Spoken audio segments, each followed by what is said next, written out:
like, come on through, Cookie. I want to pull my soapbox. That's basically it. Let's talk about drag and all its forms.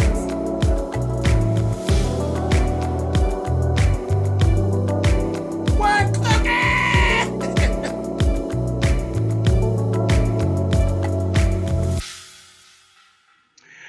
Hey guys, thanks so much for clicking on the video.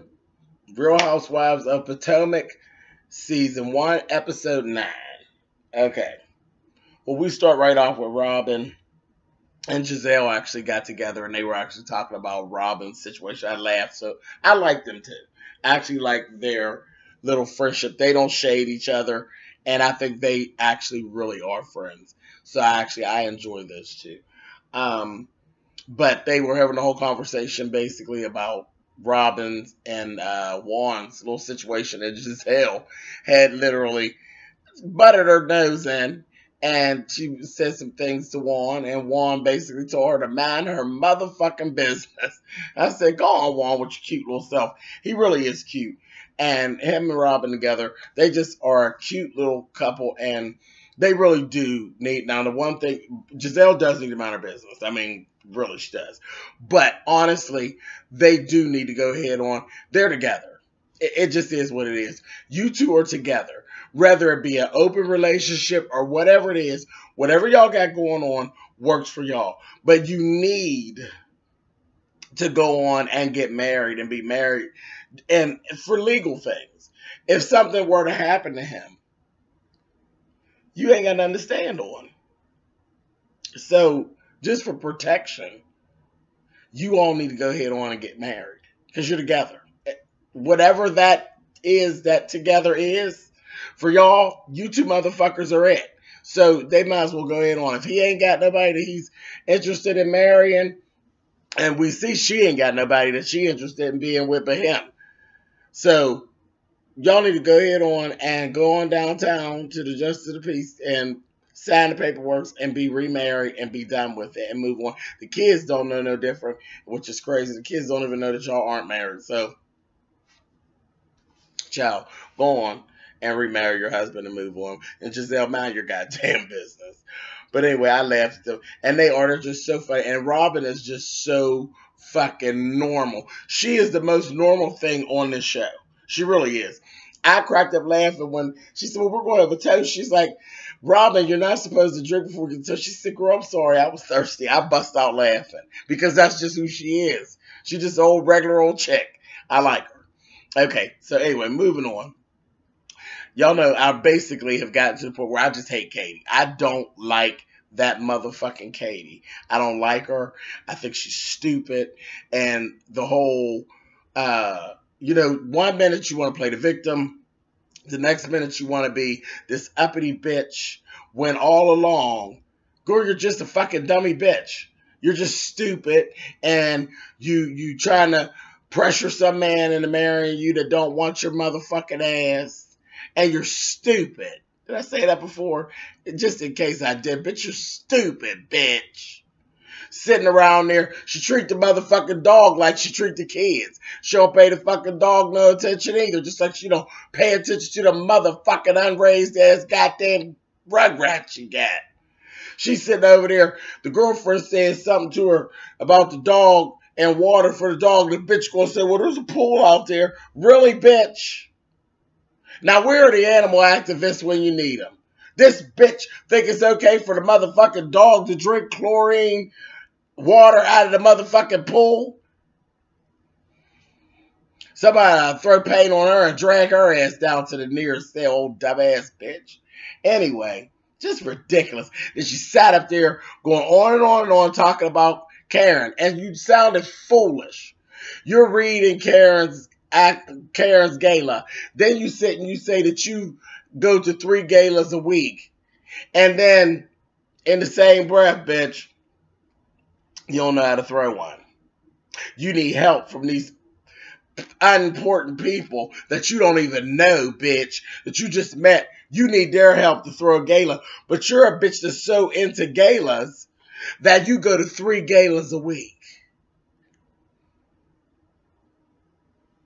Moving the fuck on. The thought of Karen and Ray getting down. Moving on. Child, I love the relationship between Ashley and her mom.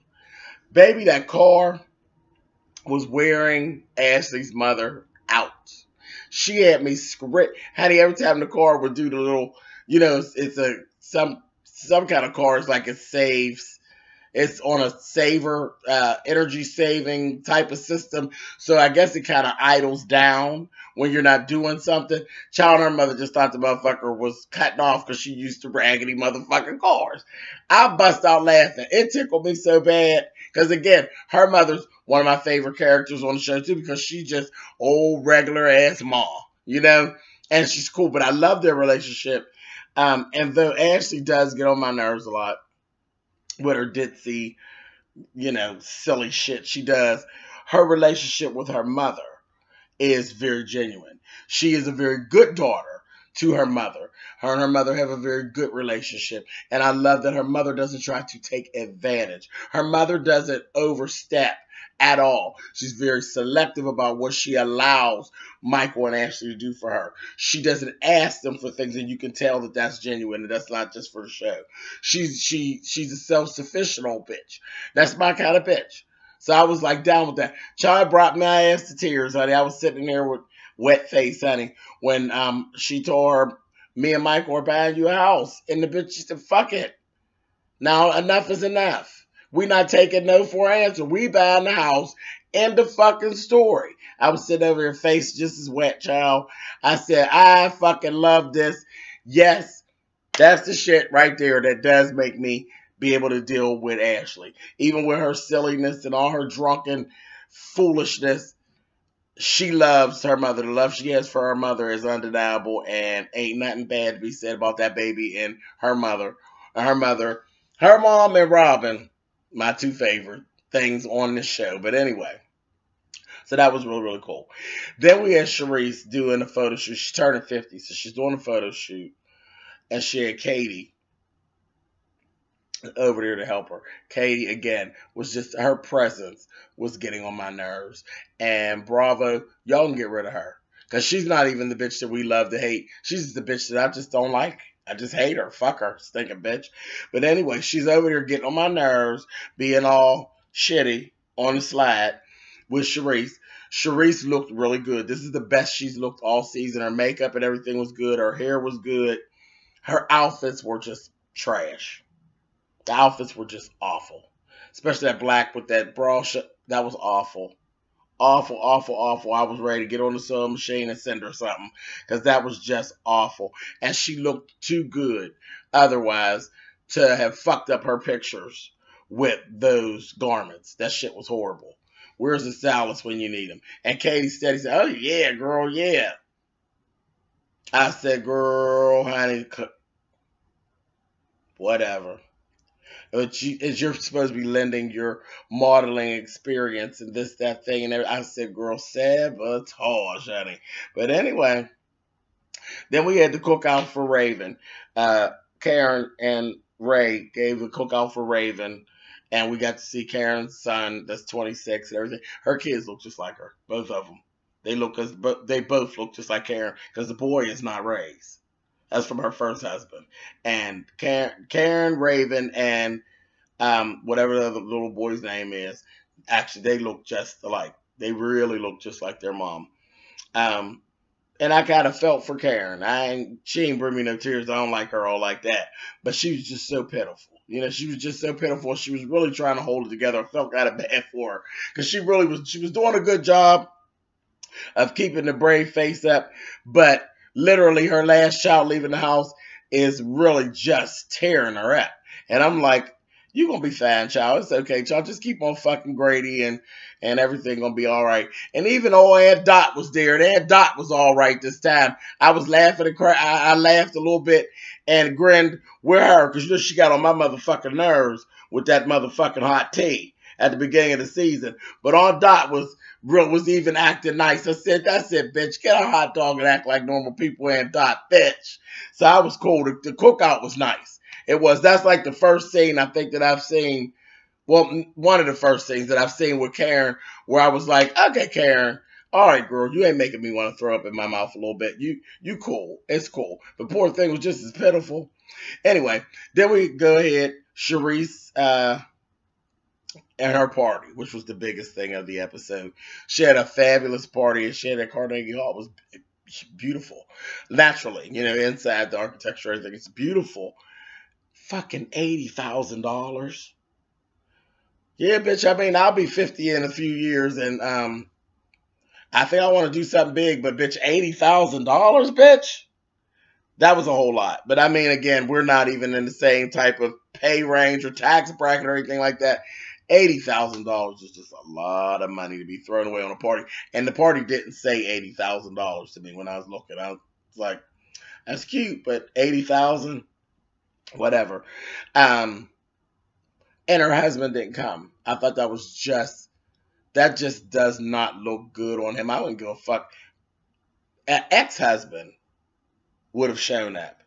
What does that say? I mean, honey, you need to be like at the top of the fucking divorce trail. And I don't think you have a problem getting a divorce at all. The footage from this show is enough for you to get a motherfucking divorce and a settlement lickety split. I mean, he is just so goddamn not in the picture. Just ridiculous. You ain't married, no way. So, again, and the whole thing is you just don't want to dirty up your name. I mean, because she could literally just get her a man and go on and stay married and keep her, her living the way it is. But you don't want to run the risk of dirtying up your name in case he decided to divorce you. But I mean, literally, baby, you're single. No, it is what it is. You're single. You only married on paper, doll. That's it. I felt kind of bad for her with that. But Karen literally paid Ashley dust during that party. She kept trying to talk to her. Karen gave her just what you give a bitch that you ain't talking to no more. Girl, hi, how are you? And gave her very much of the back of her fucked up weave, honey, and went on about her business. Paid her ass dust. Then there was that whole little thing where Michael then got all drunked up and then rubbed on Andrew's butt. And I was like, there's some telltale things going on here. We're doing a little telling and everything. And I'm going to tell you that, and I could be wrong. So allegedly. What I see, Ashley, Katie, Michael, and Andrew, that looked like some swinger shit to me. It was no problem with the two women that the man had rubbed on the other man's butt and shit like that. Because do y'all get together and rub on each other's everything? That's what I got. And I'm cool with it. That's fine. But that's what it gave. Really did. It said swinger all over it. And y'all done got a little too touchy-feely out amongst the other people is all. And then I don't know why dumbass Katie decided to try to deflect everything and give that Robin's biracial. Like, Robin's like, bitch, I am not biracial. I'm a black bitch, thanks. And then it became like this whole big thing. And then you could see she was just trying to lean into it. No, because I think y'all are guilty of something. I think you motherfuckers are swingers. And Mike would have sat over there and he drunk as fuck. And he done told too much of the motherfucking business. Whatever. And they went on and on and on with it. It got on my nerves. And you see toward the end of it, Michael was literally just drunk. Him and Ashley are some get drunk motherfuckers. And of course, and Andrew, and if you caught it, Andrew and Katie was all up in each other's throat again in the party. Their behavior in public is really not becoming. I mean, y'all live together. You don't have to have your finger in her pussy and your thumb in her ass in the middle of the street. Y'all, you could do that when you get home. It's like, that is so inappropriate. But whatever. But Brene shut that shit down. Katie wanted to talk about it and all that. Brene is a good friend to Sharice. Okay? They some shady bitches, but she is a good friend to her. She kept all the drama away from Sharice completely. She shut that motherfucker shit down so quick and told him, go on out there and dance. You know, and they caught the rest of it. Either go dance or go the fuck on home. Don't come in here with this bullshit. She shut it right on down. I said, come on, Brene. And I still say Brene needs to be a castmate. Whenever they do whatever they're doing, she just needs to be a castmate. Bitch done been on every episode. But yeah, Michael's ass was crying drunk. Did you see that? Crying drunk. I said, okay. Very interesting. But we only got one episode left. Gonna be interesting. And this one will be wrapping up too. Show ain't bad. It's kind of lost a little of its zeal. But because you kind of see who's who, and they're just messy as hell. You know, I enjoy it. I just sit here and laugh because they fucking mess. Anyway, but that's it. That's all I got for Potomac episode 9. I'll catch you guys next Sunday. All right. Bye, guys.